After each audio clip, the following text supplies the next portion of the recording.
In this video, we'll trim the excess material off of the ignition switch.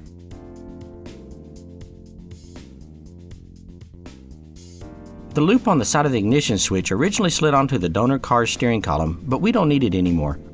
We'll be cutting it near these Sharpie marks.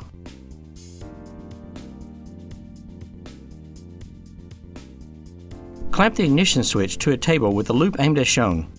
Saw straight down beside the loop until you get to where the loop contacts the ignition switch base.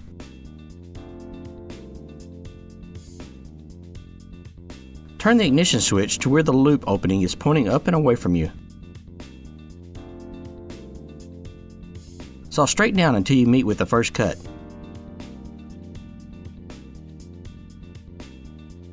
Remove the loop. Leave the ignition switch where it is and saw down as shown. Saw just beside the small round boss. Roll the ignition switch over so you can get to the other side of the remaining loop structure.